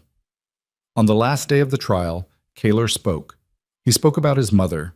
He did it in the plain, flat language of someone who had rehearsed it many times and then abandoned the rehearsal and was saying it raw. He described what she'd been building before she died. The peace framework, the Northern Compact, the empire she'd been trying to make before the man sitting across the chamber had decided her vision was an obstacle to his career. He told the chamber what it would have meant, what those 30 years of avoidable war had cost in lives, in territory, in the grinding human damage of a conflict that was always one careful negotiation away from resolution. He didn't editorialize, he just put the true cost where it could be counted. Then he looked at Malrec directly and said, "You built me. You built me into what you needed me to be, and you ran the empire through my grief for 20 years. I want you to understand that I know that completely. And I want you to understand that it ends here because I choose for it to end here, not because of what you deserve, but because carrying it is something I am no longer willing to do." He sentenced him to permanent exile. Not execution. Exile. Several of the lords thought he was being weak. He heard the murmuring and let it happen. He understood the instinct. An empire ran on clear demonstration of consequences, and death was the clearest demonstration available. But he had spent 19 years governing through fear, through the logic that the most extreme response was always the most powerful one, and he was done with that as a philosophy. What Malrec had built in him had been built specifically through violence and loss. Answering it with more violence was the circular road back to the same place. Let him live in exile knowing the empire his manipulation had tried to create was being dismantled piece by piece. That was a different kind of consequence. A longer one. Malrek left the capital on a gray morning, 2 guards, and a horse, and the closed face of a man who had run out of board. He didn't look back when they passed the outer gate. Kaelor watched him go from the same window where he'd watched delegations arrive on the morning Celine walked into his life, and when Malrek's party disappeared into the road's distance, he stood there a moment longer and then turned away and did not think about it again. The reconstruction took months. It was not clean work. Nothing about rebuilding a thing that had been constructed wrong from the foundation was clean. It required tearing down portions that functioned well enough on their own, but were embedded in corrupt systems, required having the same argument about specific compact language 12 times, with 12 different lords who had 12 different reasons for wanting the old phrasing kept. Required sitting across from people he didn't trust and finding the pieces of them that were workable and building on those pieces honestly, because the alternative was to govern through suspicion indefinitely, and suspicion was just fear-wearing administrative clothing. Celine sat beside him at every council, not ceremonially, working, arguing, catching the angles he missed because she came at problems from a different architecture than he did, an architecture built from 3 years of running a hidden settlement with no institutional support and no margin for error. She had a grasp of practical consequence that cut through political abstraction the way a blade cut through rope, and the lords who had initially performed skepticism about her authority stopped performing it roughly 6 weeks in when it became clear she was simply better at the parts of governance they cared about than most of them were. She didn't become empress by his grant. She claimed it, stood in the council chamber in front of all 12 lords and the assembled compact representatives, and made the case for the White Wolf bloodline's historical standing in imperial law, a case she'd clearly been building in her head for some time, annotated and precise, that left no procedural gap for anyone to use as an exit. She claimed the title on its own merit, from the lineage, from the work she'd already done, and then looked at Kaelor across the council table and said, "I'm not asking for this. I'm notifying the council of what is." He looked at her and kept his expression neutral and said, "The council notes it," and felt something in his chest move in a way that had nothing to do with strategy and everything to do with watching someone he'd once tried to diminish take exactly the space they were owed. The lords noted it. They noted it with the specific attentiveness of people who were recalibrating very fast. Us. Soren and Lyric were told the full truth the spring they turned 4. Not a child's version, not a managed account designed to land softly. Celine had been clear about this. They were not ordinary children, and they had not had ordinary childhoods, and treating them like fragility they didn't possess was a form of lying, and she was done lying to protect feelings that could handle the truth. So they sat in the sunlit room at the top of the eastern wing, the room Celine had claimed as her own because it had the best light and the widest view, and Kaelor and Celine told them. The rejection, the 3 years in the north, the assassins, the civil war, what their howl had done at the Capitol gate, all of it. Lyric listened with the focused stillness she brought to important information. When it was done, she looked at her father and said, "You were scared." "Yes," he said. "Of what?" He looked at his daughter, 4 years old, gray eyes steady, the same direct quality she'd had since she was old enough to have a posture. "Of how much it mattered," he said. "Of what it would mean if something happened to it." She considered this with the same gravity she'd used at the garrison campfire when she'd asked whether he would protect them. "That's why people do bad things," she said. "They're scared, and they do the bad thing instead of the scared thing." He looked at her.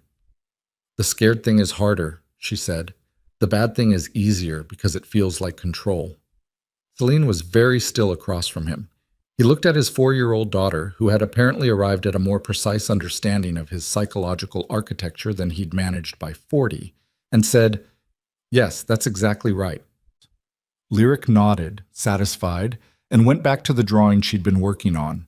Soren, who had been quiet through all of it in the manner of a child processing something large and slow, looked at Kaelor from his side of the low table.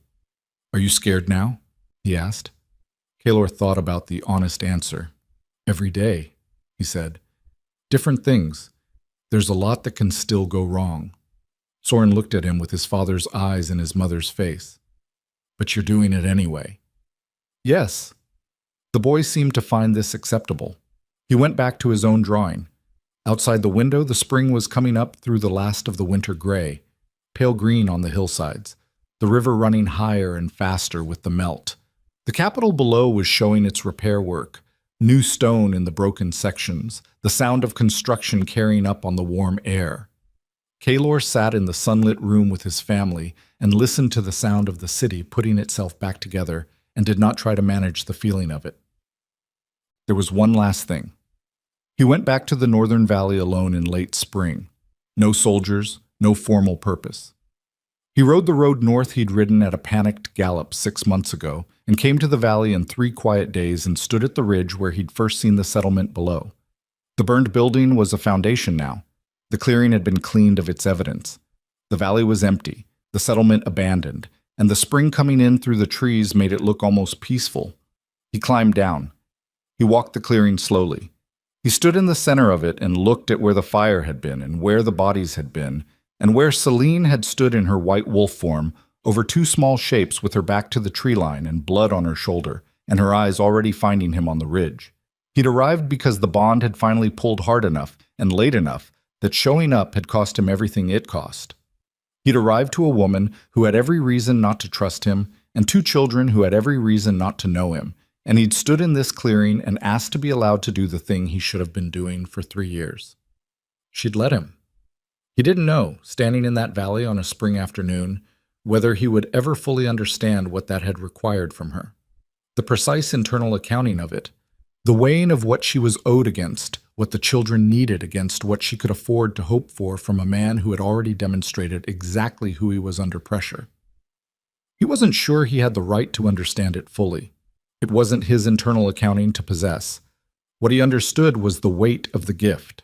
You could build walls that kept everything out and call it safety and run an empire on the cold and the distant and the managed. And for a while the walls held, and for a while the cold was enough. And then the walls showed you what they'd actually cost, which was everything that needed warmth to live. His mother had known that. She'd been building the other kind of empire, the one where the bonds were real and the pacts meant something because the people making them could be seen clearly and still chosen. She'd been building it at the cost of her life, and the cost had been paid, and then her son had taken the grief of it and turned it into the worst version of what she'd fought against. He didn't know if that was repairable in 1 generation. He didn't know if what he and Celine were building would hold, if the compact language would survive the first hard test, if the lords who'd recalibrated under pressure would hold their recalibration when the pressure eased. He didn't know if he was going to be good at this, at the patience of it, the daily accounting of it, the requirement to be seen making mistakes and acknowledging them rather than building new walls around them. He knew he was going to try. That was the thing his mother had known that the boy in the doorway had taken 20 years to learn. Strength wasn't the absence of the thing that could hurt you. Strength was the full knowledge of it, the complete understanding of how much damage was possible, and the decision to stay present and try anyway. He stood in the valley for a long time. The spring moved through the trees around him, unhurried, indifferent to empire and grief and the long work of making something true. Then he walked back to his horse and rode south, toward the capital, toward his family, toward the work. The empire was not yet what it needed to be. Neither was he. Both of them were trying. That, in the end, was the only answer that held weight. Not the crowns or the howls that dropped armies to their knees, or the compact language argued to sharpness at midnight tables. Just the daily decision to face the damage clearly and build anyway. To stop running the cold calculation and let the real cost of things be real. To choose, each morning, to be the kind of man his children could look at directly and not find a wall where a person should be. He rode into the capital as the afternoon light came long and gold across the rooftops, and Celine was at the outer gate because she'd known when to expect him, and the twins came running from somewhere behind her in a chaos of white hair and small feet and noise, and he dismounted and caught them both and stood in the warm evening light with his arms full and his chest open and the empire waiting around him like a question he'd finally found the courage to answer honestly. It wasn't an ending. It was a beginning that had cost everything a beginning should cost. He held on,